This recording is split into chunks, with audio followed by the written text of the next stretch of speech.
So my poppies are in bloom in the garden. They look beautiful.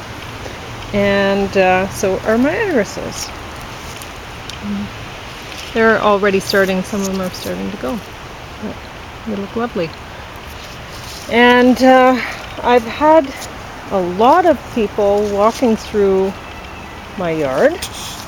So you can see footprints. They're not going to grow in for the summer.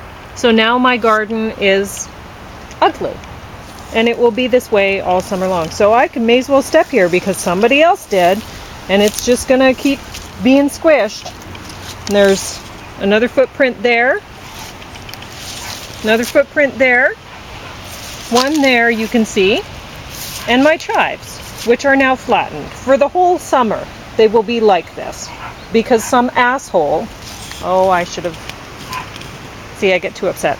I do not like people in my garden. I don't like anybody in my garden except for me. This is my garden. I plant it. I care for it. This is my baby. And people just stomp all through it. There was a guy this morning who he wanted to store something in my yard before he went and found somebody to drive him with it. And it's like, he was talking to James because James is a soft touch. I told him I don't like people storing things in my yard. Anyway, so whatever. So somebody asked me a while ago, see how I have planted this. This was a living lettuce and now it's ready. I can harvest some of these leaves. We're on the outside. It's quite large. And this one, not quite so large now. This one doesn't get as much sun, and maybe I planted them later, I'm not sure. But when I harvest, I cut everything around the sides and just leave the top, this growing part, and plant that. So if somebody gives you living lettuce at this time of year, or even, in April, you can do this, and then just plant them out wherever you can find room, in pots or in your peat bale row, whatever. And so I'm drinking the juice from these two heads today, and that gave me, I'll just hold up my glass so you can see it.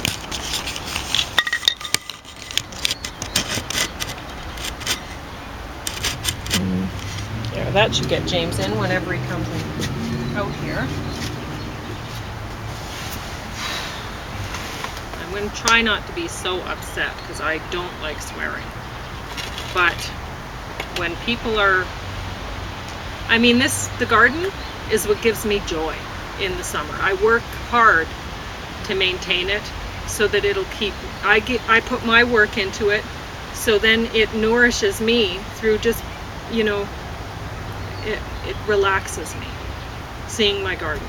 When I see footsteps in my garden, I'm not relaxed. And so people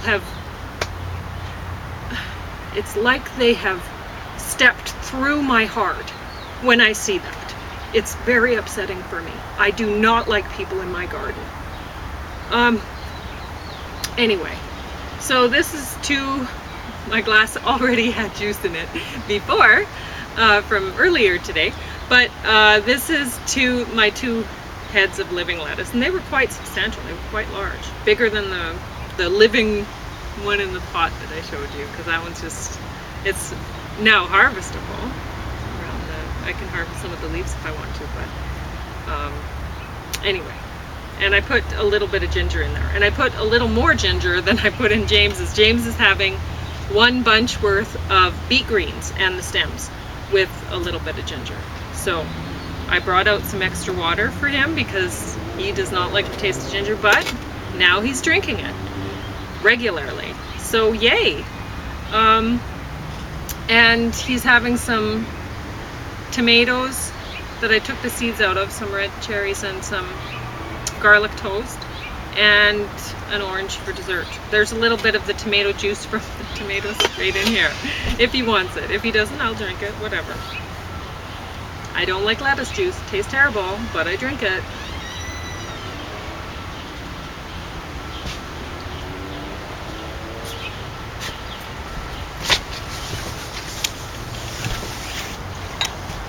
Did you want to save this, or? No, it doesn't matter. Okay. I could use it to put tomato seeds on or whatever, but it doesn't matter. Yeah, I guess tomato seeds are going to be outdoors eventually anyways. Okay. So tomato juice and then beets. Beet green Okay. with ginger. Oh, okay. I know. I didn't put much ginger in yours. I put more in mine. Yeah, it's going to be a tough one. Well, I brought the jug of water up. Yeah. Ugh. Have something to eat right away because beets oftentimes. So when you plant the living lettuce out, as long as you have a good amount of roots on them and the roots are whitish, then it's gonna live. But I like to try to spread out the roots as much as possible in the pot, so that they each have a little more room. They'll spread themselves out. You could just stuff it in there, and they do the thing. They know what to do. So, and I was also going to mention this product. We liked it quite a bit. It was given to us, and this is Key Naturals. Key? Yeah. Organic artisan crisp, raisin, rosemary, and pumpkin seed with bulgur, made with extra virgin olive oil and Himalayan pink salt. Now, yes, organic and non-GMO and all that sort of stuff, but made with extra virgin olive oil, and this is a crisp. Presumably this has been baked. So, okay. I mean, it's not good to be. No, oil. you shouldn't be heating those oils. So, and there's flax seeds in there. They shouldn't be heated either, really. So, yes, they're good, and we enjoyed eating them. I'll eat one right now. Do you want one? Well, not right now, but one kind of like dessert or something. They're good. Like that. They're almost like a dessert. Mm-hmm. They're nice and crunchy. Mm-hmm. Crunchy foods tend to be more attractive, I think. Mm-hmm. So Everyone likes crunch, and they like have chips. What else? Chips are the classic. Yeah. Potato They have chips. just enough sweet in them from the raisins that they're almost like a cookie. Yeah, sort of halfway. You know, they're a little bit like Melba toast, but with taste. Mm-hmm. You know.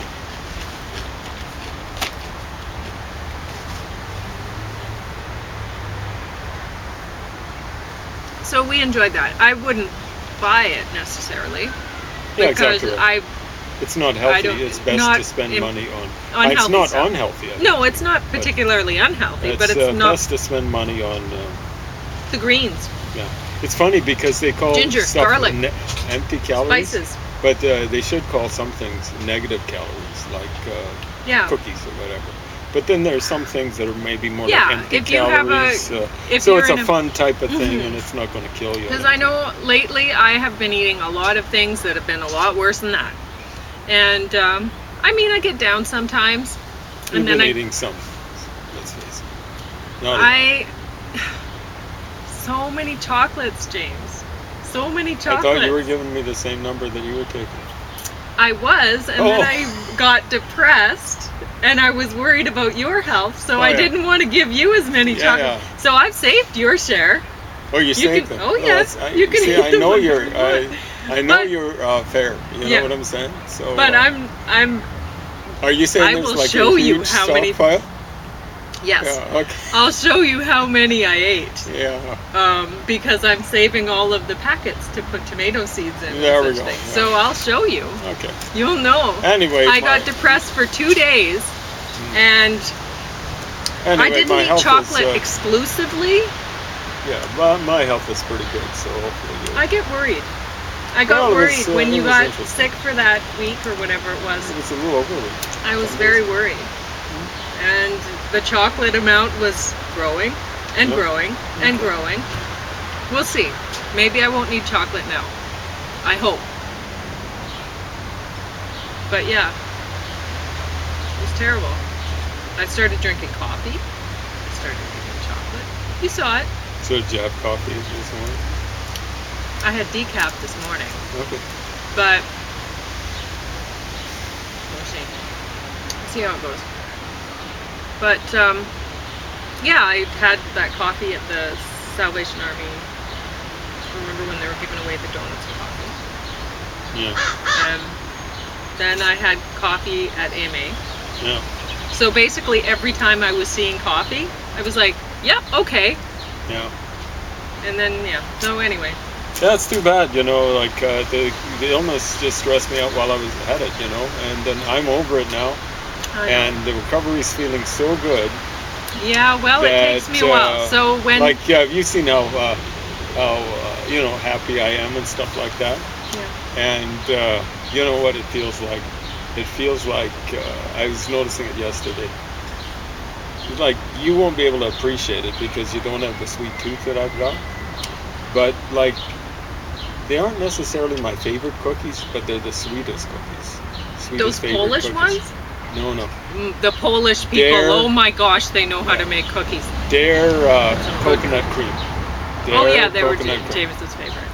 Well, they're one of my favorites, and they're the sweetest of my favorites. But that's kind of like the way I've been feeling since recovery. It's just like all my limbs, it's like they've eaten coconut cream. That's the way it is. So I wish you could feel that way. You know what I'm saying? So what can I say? Well, you know, it's just this way. When you care about somebody, then like I told you about my grandpa. When my grandma had triple bypass surgery, then my grandpa started smoking again. Yeah. That's stressful. Yeah, it's stressful. When you really love somebody, I'm amazed it happens to you. Start smoking when I had the cancer. Yeah? I am very surprised. So I would say I have quit smoking because I have managed to quit for... Well, you're impressive. Well, it's for... when James and I started dating, I was smoking. It was a very stressful period for me. Yeah, it was.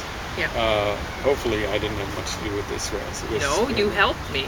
I just wanted to clarify that, right? Yes.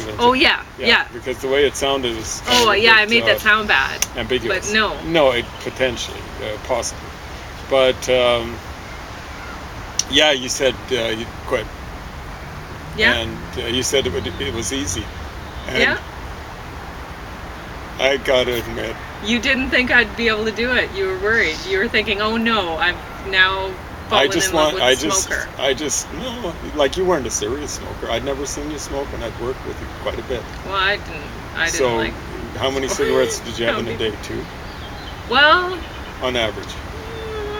Yeah, I'd try for only 2. Because I'd try for, like, I'd get up in the morning, and I loved it. I loved the whole, like, I've talked about this with people. I loved smoking. Yeah. And oftentimes during the day, if I'm here on the deck, right?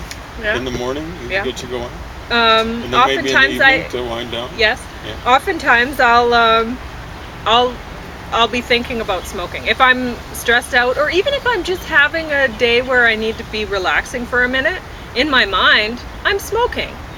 I do that a lot, but I don't have to actually have a cigarette, and I haven't had one for many years.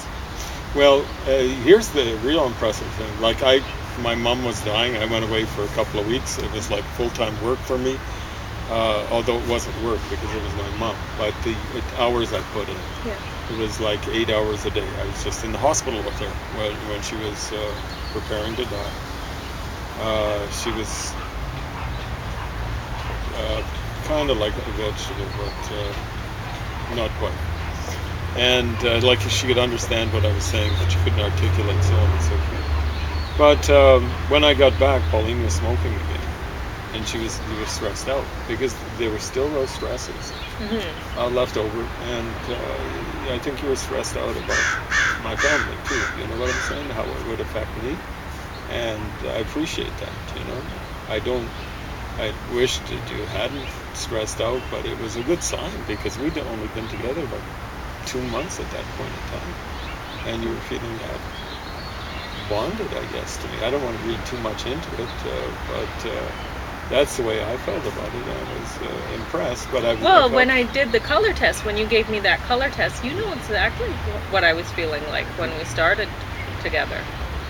It was terrible. I got mad at him. Well, not really mad at him. Mad at the test. Yeah. I thought, this test is stupid. There's not enough colors, I said, because this isn't right. But now I see that no, that's just how I was feeling temporarily. Sure. That's one of the problems with the color test. It really doesn't get. That's by Max Lusher, and it really doesn't indicate what a person's base personality is like so much as the various stresses they've gone through and particularly are going through at a particular point in time. So apparently I tested as though I'd just come out of a concentration camp or something. You must have preferred brown. Yes. Yeah, but I didn't think it was brown. I saw it as orange. And so that's what I was telling James, that this test is stupid because that's orange. And my sister, a lot of the time, she'll ask me different colors, and she says that's not that color. Yeah. You know, but the way I see it, it is. I got to compare notes with her. Yes. Because it might be that we all three of us are different in terms of classifying, but it'll be interesting. But I think that tells about what a person is really going through, how they see the colors. You know, your whole world may be filled with rainbows, but you're not seeing it. Anyway, it was I'd forgotten about that, because here's the thing. I knew that wasn't your personality. You see what I'm saying? I knew it was just something that you were going through. So I'd seen enough of you at work and all that sort of stuff. So at any rate, I won't go into the righty sort of thing. And I am telling you, when you said a second time you'd quit for the second time, this is like 2 months after you quit, or 2.5 months, I kind of suppressed an eye roll. I don't like eye rolling, you know what I'm saying, with like when it's a bozo person that doesn't because I've done it many times before quit. Yeah. It is easy to quit. It's not easy to stay quit. But it's been I've done it 15 years time now. Yeah. And the amazing thing is, every so occasionally, one of the keys, I think, to quitting smoking, quitting anything, is just not having people constantly shoving the stuff in your face. Mm-hmm. The cancer sticks, or it could be heroin, it could be alcohol, sugar. Whatever. You know, Sugar's the hardest because it's everywhere. Keith Richards said, I think he said that alcohol was the hardest for him to give up.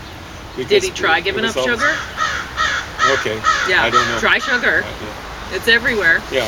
At any rate, he was saying alcohol was tougher to get off than heroin. And I think he was saying it's just because it's so omnipresent, you know? People are always shoving it in your face. But, so every so occasionally a friend would visit and offer Pauline a cigarette. And Pauline's pretty congenial with people, you know? She'd take a cigarette, and I'd go, uh-oh. But I should have known better, because it was just automatic. That was the one cigarette you had, you know, like... Yeah, that might have been in the month or 10 whatever, years and that ago. might have been, Yeah. But now it's been a long time since I even had one. Oh, it wouldn't have been, it would have been like once every other year or something like that when the person turned up. We're not going to say who it was, but you can think about it. Remember, so that's there we go. Exactly right. But it's someone that we see very, very infrequently. We haven't seen for about 8 years, so it's been at least 8 years. I think it was on this deck the last time. I kind of got annoyed. Did she have brown hair? Well, yeah, and if she came today, I might have one with her. And, I wouldn't worry about it. No. Because it is easy for you to quit. Yeah. And the important thing is, the key to staying quit is just not having that temptation. So if that temptation turns up every 10 years, one cigarette every 10 years is not going to kill you. No. Actually, the rate that you were going at, something like 2, or maybe, like, that's what you aim for. Yeah. 2, that would probably be But, a minimum. if I was still stressed out after, because what I would do is I would drink wine in the evening and have a cigarette. So I'd have a glass of wine on the deck because I loved it. I'd have a whole ritual around it. So in the morning, I'd have a coffee with a cigarette on the deck, beautiful, under the stars. Oh, I get up very early, so under the stars. And then in the evening, I only wanted to smoke in the fall and winter. So both times were under the stars. I loved coming out on the deck and sitting under the stars. Yeah. And we kind of got a star relationship, Exactly. I like to think it's like a superstar relationship. But yeah, we got together, on the first date we ever had. I consider it a date. It wasn't, most people wouldn't consider it a date. We did set a time and stuff like that. Yeah, it wasn't really a date at the time, but I guess now it seems like that was the time when we got together. Well, you see, date means a bunch of different things. Okay, it's but like we were November the 8th. You see, like, I can remember the date. we were also with other people on that date then. This is true. Yes. Yeah. But sometimes people double date, and That's true. So it was a total eclipse of the moon, and it was 2003. And November the 8th. So we've got the exact date. You see what I'm saying? It's Yes. a date in two senses of the word. Yes. And it's what I told Pauline is this is going to be boring as heck, but you will remember it. And I was hoping it'd be for the rest of her life, you know. And I know it's going to be for the rest of her life. So it was. I'm really glad. Anyway, it's been star things. Sometimes we go and we check stars out. Yes. At the same place. I was watching the stars this morning. Yeah, I came out awesome. here Yeah. with my decaf coffee, and I watched the stars. Yeah. And so anyway, I looked up at a star and I smiled because I was thinking of you. Yeah. Stars kind of smile. They're like a twinkle in a person's eye, Yeah. right? So you know how I am. Like I'm a kind of. I like the sun, but hopefully this kind of like a twinkle in my eye. So anyway, Chimera strain. This was bad. I wouldn't recommend anyone watch it. Like you announced the title and it wasn't registering with me. But as soon as you said that horrible four-letter word, I have to read something bad, to you. The back I of the recognize box. it. I'm going, yeah, it's hilarious. Imagine a world without aging, injury, disease, or death. Rather than risk losing his dying children, an obsessive scientist decides to freeze them alive.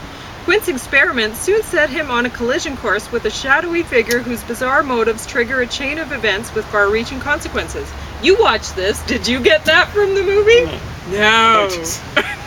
I won't say what I think I saw lurking around in the background and some of the stuff I was seeing in the subtitles, but yeah, I don't know. It was it got an R rating. Does that explain what you were seeing in significant, the? Yeah. Okay. How significant because I is didn't R? even see any of that Like stuff. R is like restricted, nothing Yeah. under 18 or something Yeah. like that. Yeah, so there was some weird some images that in the were, background. I'm Well, not I going to missed mention those what it was images. Like, so we want to have Well, you PG. don't want to watch this anyway. So yeah, this is a PG blog anyway. What is that? Well, GP? I swore in it. I said asshole at the beginning of it. I was pissed Who off were you because- talking about? Oh, okay, yeah. Stepping Yeah. there, I was not talking about anyone I in know, particular. I know, but, my garden has a whole bunch more footprints in it now. So when you step on somebody's flowers, they don't come back for the summer. You've just I can't talk about it anymore. Yeah.